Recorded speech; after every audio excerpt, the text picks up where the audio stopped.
أعوذ بالله من الشيطان الرجيم. بسم الله الرحمن الرحيم. الحمد لله رب العالمين الرحمن الرحيم مالك يوم الدين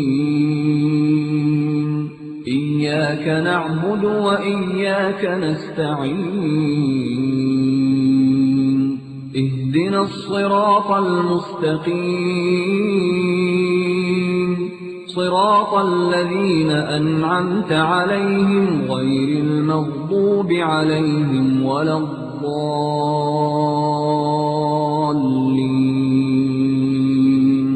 بسم الله الرحمن الرحيم ألف لام ميم ذلك الكتاب لا ريب فيه هدى للمتقين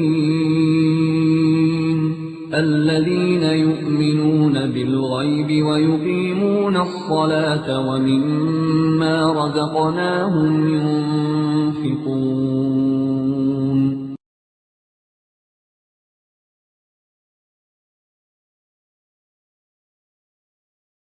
یہ دہریہ کیا کہتا ہے؟ اتفاقاً ہو گیا. تفتیش ہوتی ہے، پٹری صحیح ہے، انجن صحیح ہے، ڈرائیور بھی صحیح ہے، ٹائم بھی صحیح ہے، سب کچھ صحیح ہے، پھر یہ دونوں ٹکرائیں کیوں ٹرین ہیں؟ تو کہتا ہے اتفاقاً ہو گیا. میاں یہ اتفاقاً نہیں ہے، یہی وہ تقدیر ہے جو رب ذوالجلال تمہاری جرم اور معصیتوں کی وجہ سے اللہ تمہیں ہلاک و برباد کرتا ہے.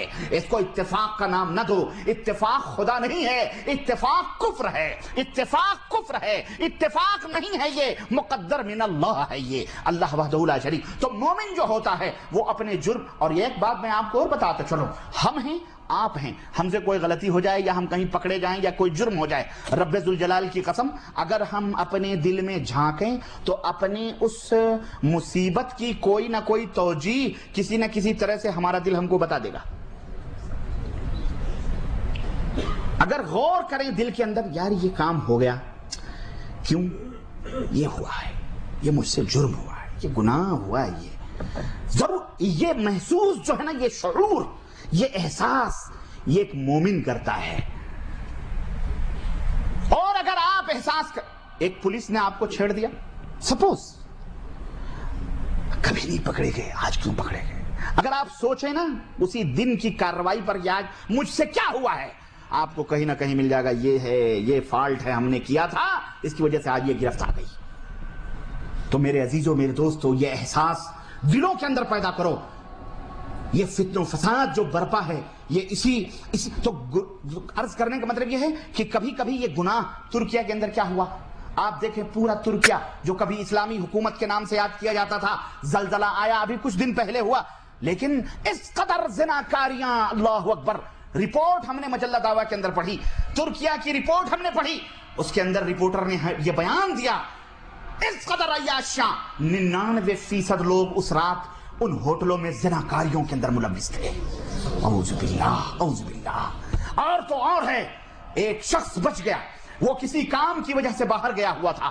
جب اس نے زلزلے کی خبر سنی، بھاگا ہوا اپنے گھر گیا. اس نے سوچا میرے بیوی، میرے بچے، چل کر کے دیکھیں ان کی کیا کیفیت ہے.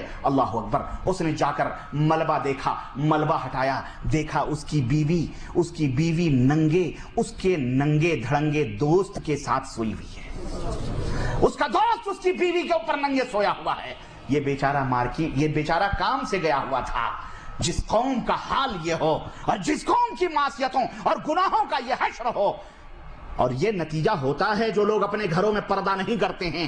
یہ اور بات ہے، عورت کا دروازہ کھلا ہوا ہے، تمہیں پتہ نہیں چلتا ہے. بے پردگی کا یہی ہوتا ہے. برائیاں اس طرح سے معاشرے کے اندر پنپتی ہیں، زناکاریاں عام ہوتی ہیں. تو یہ معصیت، یہ زلزلے، یہ بھوکمپ اور یہ فتنہ، یہ فساد، یہ قحط سالیاں کیوں آتی ہیں؟ یہ اللہ کے نبی صلی اللہ علیہ وسلم اس کی اسباب اس کے بتائے ہوئے ہیں. میرے عزیز عرض کرنے کا مطلب یہ ہے کہ انفرادی جو جرم ہوتے ہیں ان کی سزائیں ہمیں دنیا کے اندر بھی دکھائی دیتی ہیں. یہ اور بات ہے جو مومن ہوتا ہے اسے محسوس کرتا ہے. اور انفرادی جرائم کی قانونی سزائیں اسلام نے دنیا کے اندر مقرر کی ہیں. چوری کرو گے ہاتھ کٹے گا, غیر شادی شدہ زنا کریں گے کوڑے لگیں گے, اگر شادی شدہ زنا کر رہا ہے اس کے اوپر پتھر لگیں گے, اور اس طرح سے مختلف سزائیں جو اسلام نے انفرادی طور پر رکھی ہیں قانونی طور پر, وہ تو دنیا کے اندر ہے, آخرت کے اندر جو ہے وہ تو ہے. اچھا جناب علی,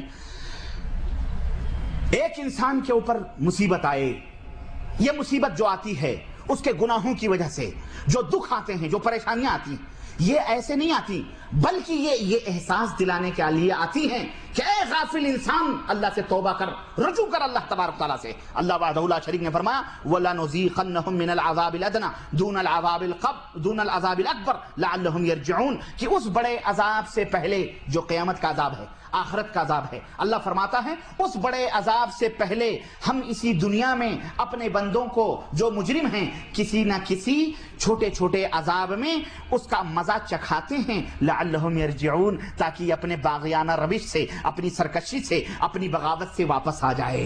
اللہ اکبر. تو اس لیے یہ عذاب آتے ہیں کہ اے غافل انسان, رب کی گرفت سے تو دور نہیں ہے, اللہ کی نگرانی مسلسل تیرے اوپر چل رہی ہے اور اللہ جب چاہے تجھے پکڑ سکتا ہے.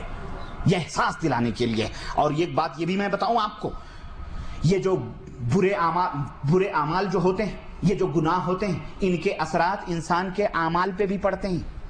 انسان کا جو نیک عمل ہے, نماز ہے, روزہ ہے, حج ہے, زکوٰۃ ہے, اس کے اثرات اس کے اعمال کے اوپر بھی پڑتے ہیں. یہ نہ سوچنا کہ جو برائی کر رہے ہیں بس وہیں تک محدود ہے, یہ جرم کریں گے, یہ گناہ کریں گے تو ہمارے اعمال صحیح سالم رہیں گے اور یہ جرم الگ کٹ گھرے میں رکھے جائیں گے. نہیں, بلکہ ایک کے اثر دوسرے کے اوپر پڑتے ہیں. اس کی مثال میں آپ کو دیتا ہوں. گنہگار اتنا بدنصیب ہوتا ہے کہ وہ صرف گناہ کر کے صرف وہی جرم نہیں کر رہا ہے بلکہ آئندہ کے لیے بھی جو عمل اس نے پہلے کیا ہے اس کو بھی ضائع کرتا ہے, اور آئندہ کے لیے بھی اللہ کی توفیق سے وہ محروم کر دیا جاتا ہے. پاک پروردگار ارشاد فرماتا ہے وَمَن يَعِشْ عَن ذِكْرِ الرَّحْمَنِ نُقَيِّضْ لَهُ شَيْطَانًا فَلَهُ قَرِينٌ. جو شخص اللہ کی یاد سے غافل ہوتا ہے, جو شخص اللہ سے دور بھاگتا ہے, ہم اس کا ساتھی شیطان اس کے لیے مسلط کر دیتے ہیں. اللہ سے دور بھاگو گے شیطان تمہارے اوپر مسلط کر دیا جائے گا. وَإِنَّهُمْ لَيَصُدُّونَهُمْ عَنِ السَّبِيلِ وَيَحْسَبُونَ أَنَّهُمْ يَهْتَدُونَ. اور یہ شیطان کیا کریں گے, اسے ہمیشہ مس گائیڈ کرتے رہیں گے, ہمیشہ برائیوں کی طرف لے جاتے رہیں گے, صحیح راستے سے اسے دور ہٹاتے رہیں گے. اور یہ بندہ سمجھے گا کہ وہ تو بالکل کھلے کھلے بڑے صاف راہوں پہ چل رہا ہے, بڑا پاک و صاف ہے اور بالکل ہدایت یافتہ ہے, لیکن شیطان اسے بھٹکاتا پھرے گا, شیطان اسے بہکاتا پھرے گا. سورہ زخرف آیت نمبر 36 اور 37. اور بعض گناہ ان کے اثرات تو اتنے خطرناک ہوتے ہیں, اللہ اکبر, کہ پورا ایمان ہی ختم ہو جاتا ہے. اور وہ کون سا گناہ ہے بتاؤ؟ اللہ آپ لوگوں کو جزائے خیر دے.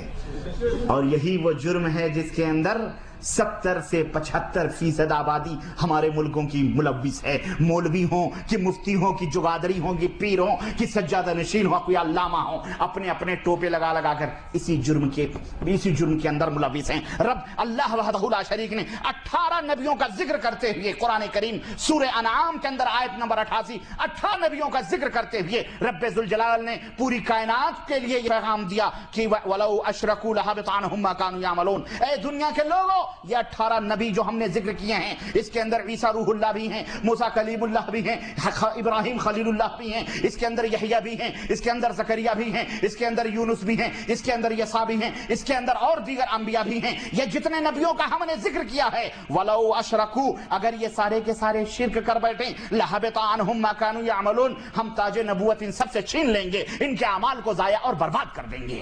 ذرا بتلاؤ, جب یہ نبیوں کا حشر ہو رہا ہے کہ اگر وہ شرک کر لیں تو ان کی نبوت خطرے میں, ان کی رسالت خطرے میں, ان کے اعمال خطرے میں, ہم اور آپ کس کھیت کے مولی ہیں جو گناہوں میں لدے ہوئے ہیں, جو گناہوں کے اندر ڈوبے ہوئے ہیں. اگر ہم شرک کر بیٹھیں, مولوی کہتا ہے جب کلمہ پڑھ لیا گیا امت میں شرک نہیں ہو سکتا ہے, یہ شیطان کہلوا رہا ہے, اس سے شرک کروا رہا ہے.